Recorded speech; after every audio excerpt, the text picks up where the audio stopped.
अस्सलाम वालेकुम। उम्मीद करता हूँ आप सब खैरियत से होंगे। बर्ड इन पीस की तरफ से और आपकी खिदमत एक बार फिर हाजिर। आइए आज का व्लॉग स्टार्ट करते हैं अपने प्यारे प्यारे बर्ड के साथ जो कि मुंतज़िर हैं अपने खाने के। हाँ जी, चीकू मीकू पीकू टिंकू रिंकू, कैसे हो सब?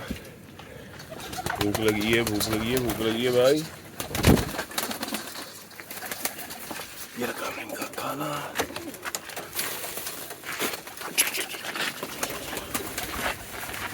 अब ये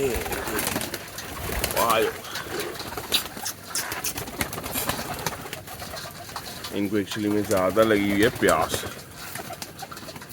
इनको मैं पानी ला दूँ